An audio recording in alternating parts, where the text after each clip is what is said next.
தோட்டத்துலேருந்து துணி வாஷ் பண்ணிவிட்டு வீட்டுக்கு வந்த உடனே ஃபஸ்ட்டு வேலையை வந்து துணியெல்லாம் வந்து காய போட்டுட்டேன்.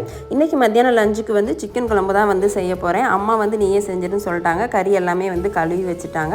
நான் தான் வந்து இன்றைக்கி அம்மா செயலை வந்து செய்யலாம் அப்படின்ட்டு சிக்கன் குழம்புக்கு வந்து ரெடி பண்ணிகிட்டு இருந்தேன். சிக்கன் 65க்கும் ஒரு பக்கமாக வந்து நல்லா மேரினேட் பண்ணி ஃப்ரிட்ஜில் கொஞ்சம் நேரம் வந்து ஊற வச்சுட்டேன். அம்மா எப்போதுமே சிக்கன் குழம்புக்கு நிறைய தேங்காய் வந்து அரைச்சி ஊற்றி செய்வாங்க. ரொம்ப சூப்பராக இருக்கும். இன்றைக்கி நானும் அப்படி தான் பண்ணியிருந்தேன். மிக்ஸி ஜார் வந்து புதுசாக வாங்கியிருக்காங்க. பழசு வந்து போயிடுச்சு அப்படிங்கிறதால அதனால் மிக்சியில் வந்து போட்டு அரைக்கிறது கொஞ்சம் பயமாக இருந்தது. அதனால் அம்மாவே வந்து எல்லாத்தையுமே வந்து அரைச்சி தர சொல்லிவிட்டு ஒரு பக்கம் வந்து சிக்கன் கிரேவி ரெடி ஆயிடுச்சு. இன்னொரு பக்கம் சிக்கன் 65 வந்து ரெடி பண்ணிவிட்டு ஃபஸ்ட்டாலாக வந்து இன்றைக்கி சாப்பிட்டேன். எங்கள் வீட்டில் எப்போ நான்வெஜ் செஞ்சாலும் நான் தான் வந்து ஃபஸ்ட்டாலாக சாப்பிடுவேன். அதேமாதிரி மட்டன் குழம்பு செய்யும்போது எங்கள் அம்மா கொதிக்கும் போதே பார்த்தீங்கன்னா அந்த ரசத்தை சட்டையில் வந்து கோதி தருவாங்க. அவ்வளோ மனமாக அவ்வளோ டேஸ்ட்டாக இருக்கும். பாப்பாவுக்கு சாம்பார் போட்டு சாப்பாடு ஊட்டி விட்டேன். காலையில் காயப்படுற துணியெல்லாம் காஞ்சிட்டு அதெல்லாம் வந்து மடித்து அந்தந்த பிளேஸில் வந்து வச்சுட்டேன். இந்த விளாக் பிடிச்சா லைக் பண்ணிக்கோங்க. நாளைக்கு வேறு விளாகில் பார்க்கலாம். பாய்.